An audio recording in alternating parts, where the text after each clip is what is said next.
The BYU Cougars are now ranked 14th in the country in the AP poll after a crazy weekend of upsets across college football.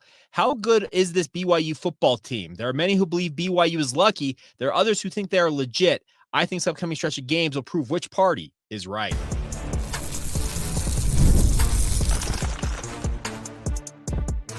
You are Locked On Cougars, your daily podcast on the BYU Cougars, part of the Locked On Podcast Network, your team every day. What is up, everybody? I'm Jake Hatch, your host here on Locked On Cougars, resident BYU insider. Thank you for making Locked On Cougars your first view and or listen of the day. And of course, a big thank you to all of you who are everydayers with us right here on your original daily podcast focused on the BYU Cougars.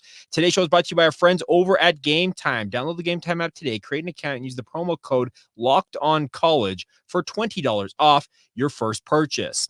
All right, I'd mentioned in the open of today's show that BYU is now ranked 14th in the AP poll. They're also 14th in the FWAA National Football Foundation Super 16 poll. They only rank 16 teams in that one. And then number 15 in the coaches poll. BYU was idle this past weekend, but if you watch college football at all on Saturday, you saw a number of upsets, none bigger, obviously, than Vanderbilt's upset of number 1 Alabama on Saturday evening is kind of when it wrapped up. BYU, are they really a top 15 caliber program? Well, the record indicates as such. They're 5-0. They're 2-0 in the conference. And there's no reason to think that BYU isn't worthy of the ranking that they hold right now. But no matter what you think of the BYU football program, they still have to go out and prove it over these final 7 games of this season. I believe that this upcoming 3-game stretch, starting this Saturday when BYU has Arizona in Lavelle Edwards Stadium, the following week when they take on Oklahoma State in a Friday night tilt, and then a cross-country trip the following week ahead of Halloween to UCF. I believe this 3-game stretch will tell us everything we need to know about BYU if you are, quote-unquote, holding out with regards to your optimism about this BYU football program. If BYU sweeps this 3-game set of games, 3-game set, I really do think that they are going to find themselves legitimately in the conversation to play in Arlington, Texas for the Big 12 championship. If they are 8-0 come the second bye on November 2nd ahead of that matchup against Utah, BYU is going to be sitting pretty, and there will be plenty more people talking about this team. And we're starting to see the chatter really rise. Obviously, Big Noon Kickoff, as you probably saw yesterday, is coming to Lavelle Edwards Stadium. They'll be over in the West Lot outside of LES on Saturday morning, and looking forward to that. It's been 15 years since BYU has had a national show of that caliber come to Provo, and we'll talk more about that here in just a little bit. But the bigger point to be made here is BYU, it's time to put up or shut up, because the 5-0 start is absolutely incredible. They've got wins over 2 ranked teams. How incredible in retrospect does that win over SMU in Dallas look? That SMU squad is wrecking teams in the ACC right now, and this is a BYU team led by its defense that stopped them from even getting in the end zone in that game. Doesn't matter how it doesn't matter how the wins come for BYU. It just matters that you keep winning. That's the biggest storyline.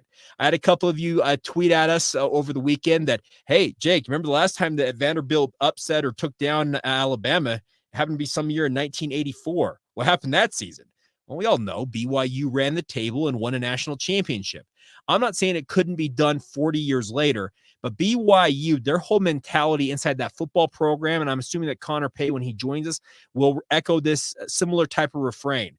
We're focused on the here and now. We're focused on Arizona, and then we'll move on to Oklahoma State, UCF, and so on and so forth.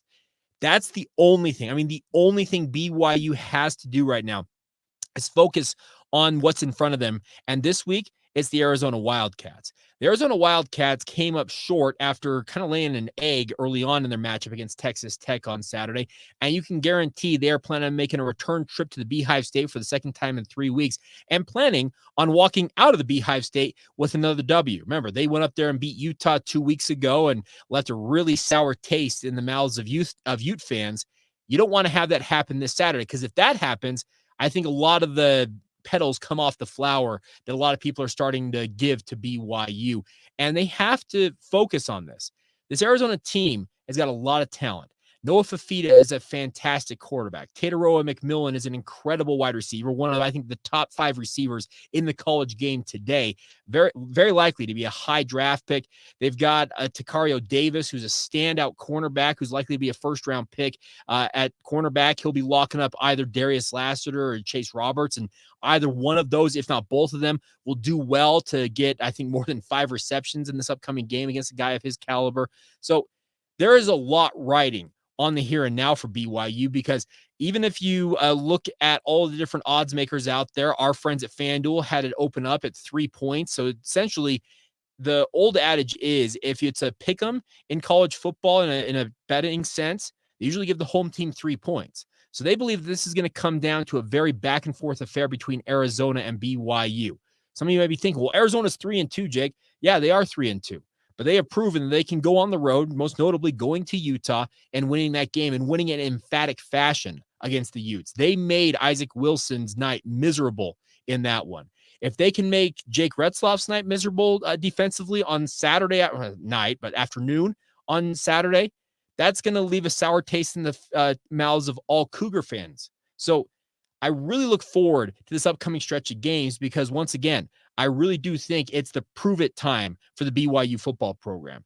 A lot of people are starting to sit up kind of straight and say, okay, what is it about this BYU team? And the crazy thing about it is BYU is kind of duct taped and bubble gummed it together, to use the MacGyver reference, with regards to their offense. Jake Retzlaff has been the engine that makes the BYU offense go, and it's not clicked at full capacity, it feels like, in any sense of the word. Kalani Sitake said it last week. BYU should have their full complement of running backs available this week against Arizona. Getting LJ Martin back on the field and getting him going and getting that running game going, more importantly for BYU, I think is imperative to any and all hopes BYU has of making a run towards the Big 12 title game and, more importantly, potentially the college football playoff or any other goal that they have this season. It's going to be an interesting stretch of games because if the offense starts to really kind of emerge and the running game gets going to complement what Jake Retzlaff has offered in the passing game, well, then you're talking about a BYU team that really could surprise everybody, go from a preseason 13th pick in the Big 12 and could find themselves playing in Arlington in early December. But right now, all you can do is focus on right now. Focus on Arizona, focus on the Wildcats, and getting to 6-0, getting to bowl eligibility officially a year after you finished out of bowl eligibility with a 5-7 record. It'd be a pretty remarkable turnaround to see that happen, but that's got to be the whole focus right now for BYU football. All right, I mentioned the fact that Big Noon Kickoff is coming to Provo, Utah. What all does that entail for BYU, and is it kind of a bad omen for the Cougars? We'll delve into that coming up next, right here on Locked On Cougars. Today's show is brought to you by our friends over at LinkedIn. Now, if you're hiring for a small business, you want to find quality professionals that are right for the role you happen to be hiring for. That's why you guys need to check out our friends over at LinkedIn Jobs. LinkedIn Jobs has the tools to help you find the right professionals for your team. More importantly, they do it faster and for free. It's not just a job board, speaking of LinkedIn. LinkedIn helps you hire professionals you can't find anywhere else, even those who aren't actively looking for a new job, might be open to the perfect role that you might be hiring for. Over 70% of LinkedIn users on a given month don't visit other leading job sites. If you're not looking on LinkedIn, you're looking in the wrong place. And simply put, LinkedIn is the best of the best. 86% of small businesses are getting a qualified candidate within 24 hours of their job posting on the site. Hire professionals like a professional and do it with our friends at LinkedIn. So post your job for free today at linkedin.com/lockedoncollege. Join the more than 2.5 million small businesses who are using LinkedIn for their hiring. That's linkedin.com/lockedoncollege to post that job for free. Of course, some terms and conditions apply. Thank you once again for making Locked On Cougars your first view and or listen of the day. If you've not done so already, check out our friends over the Locked On College Football Podcast. Get caught up on a crazy weekend across the entire sport. Upsets galore, none bigger, obviously, than Vanderbilt over Alabama, but there were a bevy of others. If you want all that coverage, check out Locked On College Football with Spencer McLaughlin. It's available wherever you get your podcast. Also available on YouTube. And, of course, it's proud to be part of the Locked On Podcast Network, your team every day. All right, let's talk about BYU's history with national traveling road shows and coming and highlighting the BYU football program. This is a BYU team that has had College Game Day from ESPN in town. That happened in 2009, 15 years ago. BYU and TCU, many of you might recall that.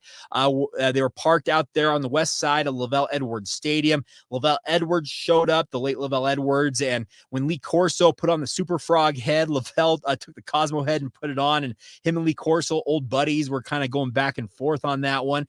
And we all know what happened in the game later that day. BYU and TCU went to battle, and TCU boat raced the Cougars. The only other time that I recall BYU being featured in College Game Day was in 2004 when, funny enough, Urban Meyer, who will be on set as part of Big Noon Kickoff, part of the Fox network, obviously, he was the head coach of Utah when College Game Day went to Salt Lake City when BYU and Utah played that Holy War game in late 2004. I'll recall that was a 52-21 result in the favor of Utah as they completed an undefeated season and went to the Fiesta Bowl that year. So the history suggests that BYU, when they have this traveling road show that highlights the Cougars, no matter if they are the home team or the away team, indicates the history is not good. So is BYU cursed with Fox's Big Noon Kickoff coming to Provo, Utah? I don't think so, because I think this BYU team, they're built different.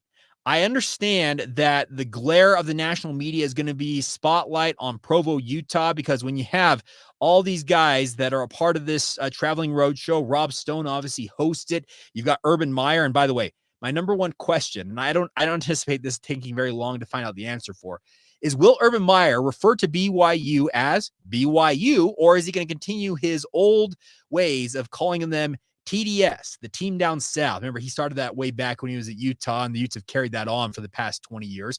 I would imagine he'll be a professional. He'll refer to BYU, but I am interested to see how he goes about his business being in Provo, Utah, and a former head coach of their hated rivals, the Utes. But the other thing is you've got guys like Matt Leinart coming to town. Remember, 2004, Matt Leinart and the USC Trojans came to Provo, and it was a tight game through about the first half, and then USC just ran away with Reggie Bush and Leinart and obviously doing their thing in 2004.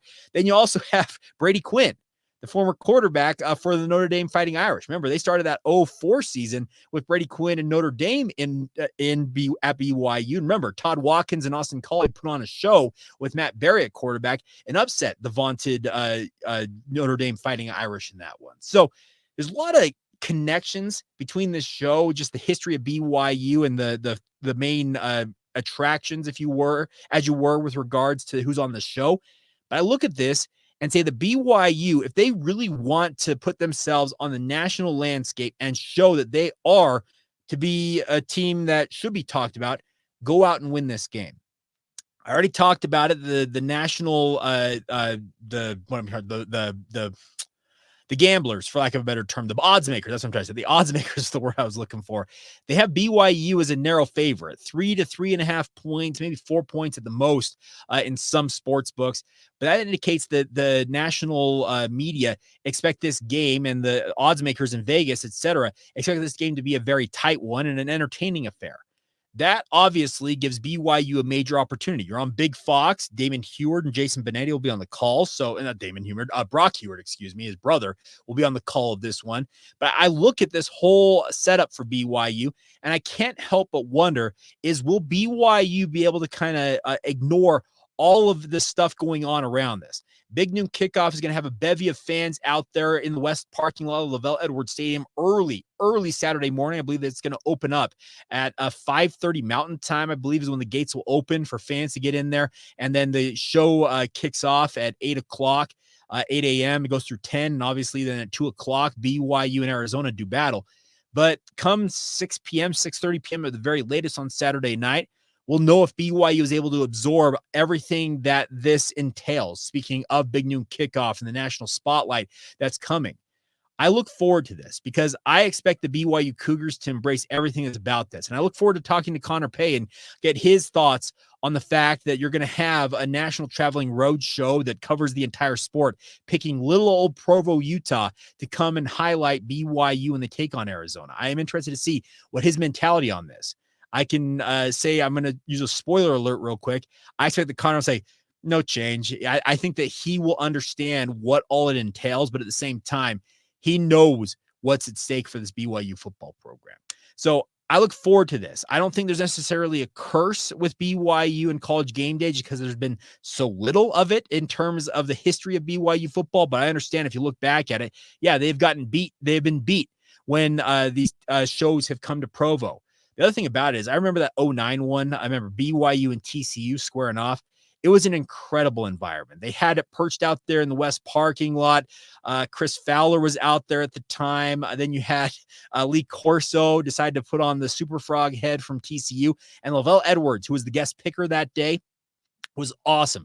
He takes the Cosmo head and tosses it on, and then him and Lee are bickering back and forth. There's also the ill-fated decision by a certain Cosmo the Cougar that year, if you recall this, who got up there and tore up some paper. Apparently was the game notes or essentially the show notes for Lee Corso. And as I understand it, that Cosmo was like fired like right on the spot after that stunt. So crazy things happen when College Game Day comes to town to highlight BYU. But I think it's a major opportunity for the Cougars to really stick claim to, yes, we are legitimate. Remember, this is a BYU team that in many people's eyes has completely overachieved to this point. You go out, you beat Arizona, no matter the fact that they're 3-2 on the year. You get to 6-0. You've officially accomplished bowl eligibility at that point. After finishing 5-7 a season ago, you're likely to move up to 14, 11, 12. I don't know, maybe just outside the top 10 in the country. And I think at that point, if you do pull off this win with Big Fox and a Big Noon Kickoff in town, I think that's when people start really saying this BYU team could make a run to Arlington and could be a player for the Big 12 title. It's incredible to see how topsy-turvy this league has been. Remember, Kansas was considered to be a dark horse, or maybe one of the favorites to win the Big 12 title. They're going to have to win 5 of their final 6 games just to get to bowl eligibility. It's incredible how things can turn over from one year to the next. But BYU, major beneficiary of everything that's been going on in college football, and they need to act as such. Act like you've been here before. Act like this is part of the routine. Act like this is what you want this program to be. We all aspire to watch BYU be a quote-unquote big boy football program. Well, I think this is a major opportunity to stake claim to and show that you are that big boy football program. You can handle the national spotlight. Let's just say the opposite happens and BYU essentially just kind of falters under the glaring spotlight that's being cast upon them this week, and Arizona gets them. A lot of people are going to say, yeah, see, told you. BYU, they just didn't have it in them. They got through 5 games, but they couldn't make it that far. Goes back to what I was saying earlier. This 3-game stretch, absolutely imperative to show that BYU is either who they claim to be or show us what their true stripes are. And I know that one game isn't a total referendum on an entire season, but we all know how reactionary the national commentary is week to week in college football. And it would go a long way, I think, to legitimizing BYU or essentially, in many eyes, exposing them for the frauds that they are if you're a hater of the Cougars as well. So fun times, and I'm looking forward to it. And I'm going to say this right now, right at the outset of the week. I wish I could go down to it. I will just say this right now. My daughter is getting baptized on Saturday. I have the privilege of baptizing my daughter to be a member of the Church of Jesus Christ of Latter-day Saints, and that's happening Saturday morning. So to those of you who are going out there and you're going to be asking inevitably, Jake, are you here today? I will not be there. I'll just say it outright. I'm going to be at that. I do plan to be at the game later that afternoon, but just how circumstances being what they are, got more important things and family-related responsibilities to deal with in the morning. But I plan to watch as much of it as possible in the lead up to the festivities with my daughter as well. But looking forward to it. It should be a really, really fun event all the same. All right, coming up here in just a minute, we'll wrap up this edition of Locked On Cougars. We're going to talk a little bit about some recruiting updates. It's a major weekend ahead. 2 of the most high-profile recruits, in fact, I think maybe the highest-profile recruit individually that BYU basketball has ever hosted, are coming to Provo this weekend, as well as a couple of updates on an offer that was issued yesterday by the BYU football program and a high-level prospect who's mission-bound that's come down to 3 finalists, including BYU. We'll get to all that as we wrap up this edition of Locked On Cougars in just a moment. Today's show is brought to you by our friends over at Game Time. Now, Game Time is here for you guys, no matter what you want to go to with regards to sports, music, theater, and comedy. If you're interested in any of those things, Game Time is the marketplace for you to get your tickets to go to the events you're looking forward to going to. They have a brand new feature in their app called Game Time Picks, which makes getting your tickets to your favorite live events that much easier. It filters out all the fluff to show you only incredible deals on great seats, so you don't have to waste time by searching through thousands of tickets to find the right deals for you. More importantly, the app makes it as simple as possible. 2 taps, your tickets are purchased. You go to the game or event or whatever you're going to. You show them the barcodes right inside the app. You're not going to fumble and go through a million emails to find the barcodes, and you're off to the event. They also have curated deals, making it even easier to find the best price on your great seats. And they also have ticket price guarantees, or they'll credit you 110% of the difference. It's called the lowest price guarantee from our friends at Game Time. So take the guesswork out of buying your tickets and do it with our friends at Game Time today. Create an account, download the Game Time app, create an account, and use the promo code LOCKEDONCollege for $20 off your first purchase. Terms apply. Again, create an account and redeem the promo code LOCKEDONCOLLEGE. That's Locked On College for $20 off your purchase. Download Game Time today. And of course, what time is it? It's game time.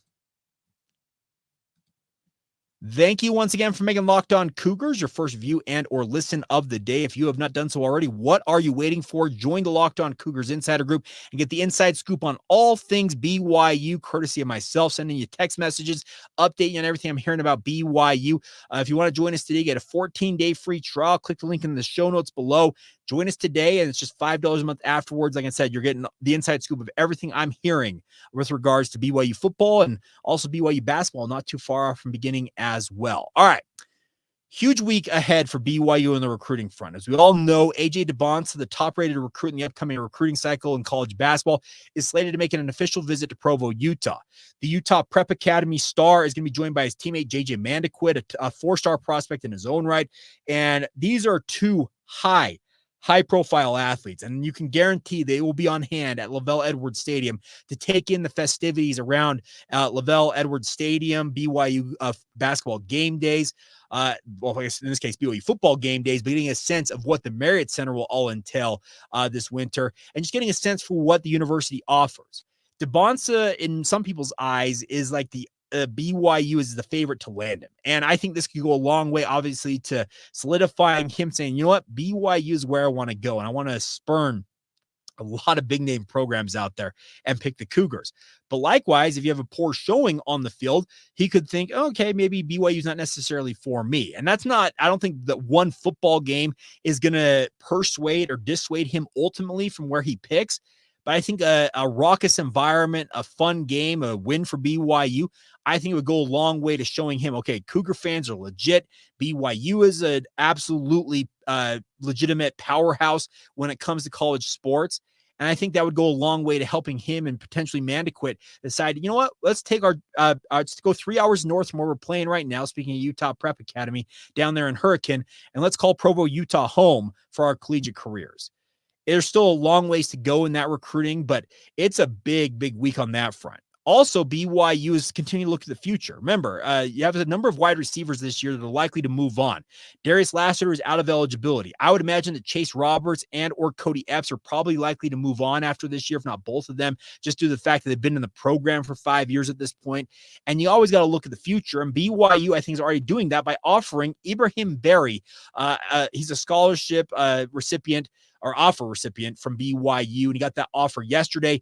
Now, reading up on Ibrahim, he went to James Madison University as a 3-star prospect out of Maryland, then ultimately decided that he was going to transfer from JMU and landed in the junior college ranks this past year. He's actually currently still playing junior college football at Sussex County Community College. That's where he is playing this season. But BYU has seen enough, apparently, to believe that he is the right fit for the Cougars. He's got good size. I've seen him listed as tall as 6'6". I think it's more like the 6'3", 6'4" range.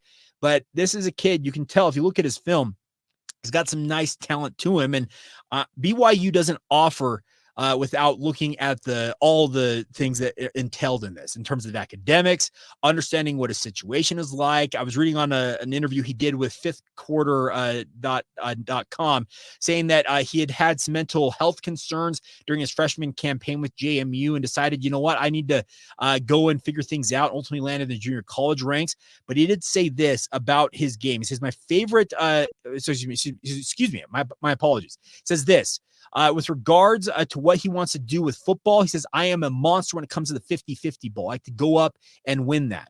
I think that'd be really cool to see a guy like that come in. Because remember, look what Chase Roberts, look at what Darius Lassiter are. They're big-bodied receivers who are not afraid to go up and compete for those 50-50 balls, but at the same time, use their body to their advantage. They may not be the most fleet of foot wide receivers in terms of top-end speed, but they are savvy route runners. And watching what I saw, the film I could find on Ibrahim Barry, he fits right in that mold. I'm sure that Kalani Sitake is looking forward to seeing what this young man can do. He's got a bevy of offers that have kind of come flooding in since he entered the transfer portal and went to the junior college route, but could be another name to pay attention to. Ibrahim Barry went to high school in Maryland, so becoming clear across the country if you were to pick BYU, but it's got to have the Cougars looking at the future in that position. And also with regards to the future, they've also offered McKay Madsen. He is a kid out of California, Clovis High School down there in California. He has got a final three, he announced, of UCLA, Oregon, and BYU. Now, he has plans to make visits. He's already made visits to BYU as well as the other two finalists, but he is kind of slow playing this because he is mission bound. He's going to go on a mission for the Church of Jesus Christ of Latter-day Saints. And then essentially he has said that he has plans to necessarily find the right option for him, maybe not right away, because he says, I'm not enrolling until 2027 when my mission is complete. But he says this, I've taken officials to UCLA and BYU. This comes from 24/7 Sports, and no officials are set for the fall, but I plan on taking one to Oregon sometime in December. So he's already come out to BYU. He did that earlier this summer. He says a couple more games the family are planning on attending in terms of BYU. He's planning on coming out to the Kansas game on November 16th to watch BYU that weekend. So we'll see what happens. I'm interested to see how the Cougars do in this. He says that UCLA is recruiting me the hardest with almost daily mail, and the other two are very much strong with weekly communication. But he says I'm closest to BYU with Justin Enna and Harvey Unga. Now, he's a two-way player at the high school level, playing both on defense and offense, mainly linebacker. So I'm interested to see how BYU does with this. He said, I'd like to decide the delays around December or January, sign in February or earlier if possible. I know where my future home will be, but like he said, he's not necessarily concerned about a decision because he won't enroll until 2027. And obviously a lot can change in 2 years while you're out in the mission field. So some recruiting updates for you guys, but I do like the fact that BYU is focusing on recruiting guys right now, while also kind of looking out and making sure that the future is stocked with talent. This is a BYU team, speaking of Kalani Sitake's program, that absolutely needs to continue to recruit at a very high level. And I think guys like McKay Madsen, who's an 88 rating, a high 3-star talent, according to 24/7 Sports, and Ibrahim Barry here as a junior college transfer who's already got collegiate experience. Those are nice, talented players to have in this program if you can land them.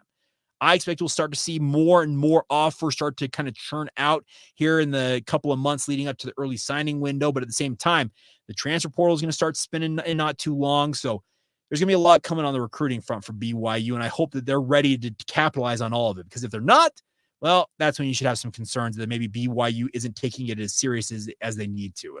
All right, that is going to do it for this edition of the podcast. Hope you guys had a fantastic weekend. Those of you watching conference for the Church of Jesus Christ of Latter-day Saints, no matter what you were doing, if you're out in nature, because it was an incredible weather weekend here along the Wasatch Front, no matter what you were doing, hope it was a fantastic one. It's good to be back in the saddle talking all things BYU, and get ready for the week ahead. Crazy week, like I said, on the recruiting front, but also more importantly for BYU football.